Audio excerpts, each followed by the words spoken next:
ৰাজ্যত পুনৰ মৰেল পুলিচিঙৰ ঘটনা। এইবাৰ ঘটনাৰ স্থান খাৰুপেটীয়া। হাত ভৰি বান্ধি নিৰ্যাতন এগৰাকী শিক্ষকক।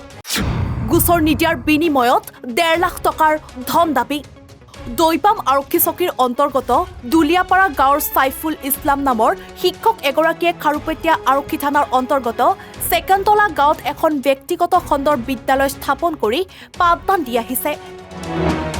জানিব পৰা মতে খাৰুপেটীয়া আৰক্ষী থানাৰ অন্তৰ্গত কুঁৱৰী পুখুৰী গাঁৱৰ চুলতান আলীৰ এগৰাকী কন্যাক সেইখন বিদ্যালয়ত নাম ভৰ্তি কৰাই শিক্ষক ছাইফুল ইছলামৰ ঘৰত নিজ কন্যাক ৰাখি বহিৰাজ্যত কাম কৰিবলৈ যায়। কিন্তু কিছুদিন পূৰ্বে চুলতান আলীৰ পৰিয়ালে বহিৰাজ্যৰ পৰা আহি কন্যাক ঘৰলৈ নিয়ে। অভিযোগ মতে শনিবাৰে সন্ধিয়া ছাত্ৰীগৰাকীৰ পৰিয়ালে চক্ৰান্ত কৰি শিক্ষক ছাইফুল ইছলামক ঘৰত মাতি নি হাত ভৰি বান্ধি অকথ্য নিৰ্যাতন চলায়।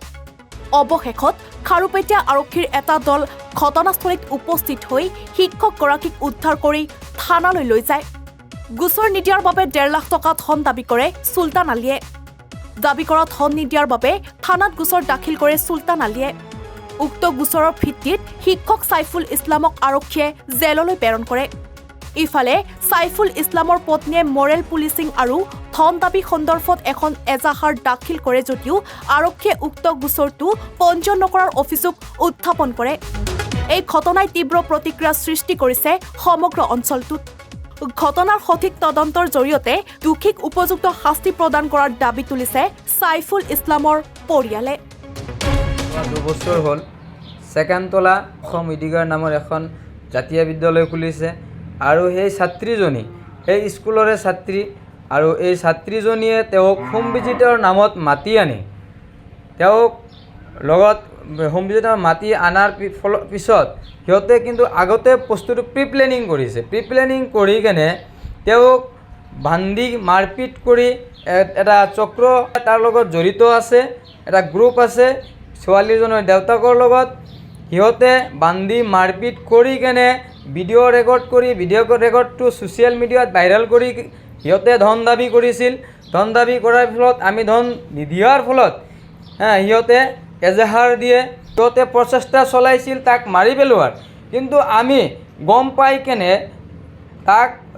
পাই কেনে পুলিচক ইনফৰ্মেশ্যন কৰি তাৰ পৰা উদ্ধাৰ কৰা হয়। উদ্ধাৰ কৰাৰ পিছত পুলিচৰ হাতত গতিয়াই দিয়াই আমি এখন এজাহাৰ দিছোঁ খাৰুপেটীয়া থানাত। এই এজাহাৰটো এতিয়ালৈকে কেছ ৰেজিষ্টাৰ হোৱা নাই। ফলত সেই দালাল চক্ৰ বা ছোৱালীৰ গাৰ্জিয়ান পক্ষৰ ওপৰত যিটো আমি কেছ দিছিলোঁ সেইটো কেছত এতিয়ালৈকে কোনো ধৰণৰ একশ্যন লোৱা নাই। মই এইখিনি ক'ব বিচাৰোঁ যে অসম চৰকাৰ তথা অসমৰ পুলিচ প্ৰশাসনক ওপৰত দাবী জনাওঁ যে এই ঘটনাটোৰ ওপৰত উচিত তদন্ত হ'ব লাগে আৰু ন্যায় বিচাৰ হ'ব লাগে। যদি ছাইফুলৰ ওপৰত কোনো দোষ থাকে ইয়াৰ ছাইফুলে উপযুক্ত শাস্তি পাব লাগে। যদি ছাইফুল নিৰ্দোষী হয় তেনেহ'লে ছাইফুলৰ বিপক্ষে মানুহকো শাস্তি বিহিব বুলি অসম চৰকাৰ অসম প্ৰশাসনক মই দাবী জনাইছোঁ। অপৰাধ কৰিছে ছাইফুলে সেইটো শাস্তি পাব লাগে, কিন্তু সিহঁতে আইন হাতত তুলি লৈ তেওঁক মাৰধৰ কৰি পুলিচ মৰেলগিৰি কৰি এইটো সিহঁতে সাহস ক'ত পালে অসমত পুলিচ প্ৰশাসন থাকোঁতে। ইয়ালৈ এইখিনি মই অসমৰ পুলিচ প্ৰশাসন তথা দৰং জিলা পুলিচ প্ৰশাসন দাবী জনাইছোঁ যাতে ইয়াৰ উচিত তদন্ত হ'ব লাগে আৰু উচিত ন্যায় ছাইফুলৰ পৰিয়ালে পাব লাগে।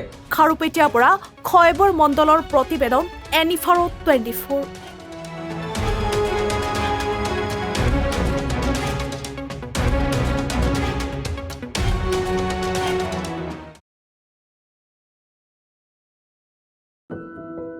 এনিভাৰত 24ৰ প্ৰথম প্ৰয়াস জুবিন গাৰ্গৰ গীতৰ প্ৰতিযোগিতা।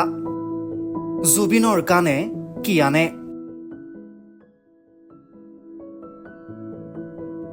অডিশ্যনৰ বাবে যোগাযোগ কৰক 8638661821 আৰু 8812831556 নম্বৰত। এনিভাৰত 24 উদ্যোগত এটা নতুন সংগীতৰ প্ৰতিযোগিতা আয়োজন কৰা হৈছে, য'ত মোৰ গানৰ প্ৰতিযোগিতা হ'ব। আপোনালোকে তাত প্ৰতিযোগী হিচাপে আহিবলৈ পাৰিব আৰু মোৰ ফালৰ পৰা আন্তৰিক শুভকামনা জনাইছোঁ। আৰু অনুষ্ঠানটোৰ নাম হৈছে গানে কি আনে। সকলোকে মৰম জনাইছোঁ, সকলোৱে আহক, ইয়াত অংশগ্ৰহণ কৰক। Thank you very much, love U.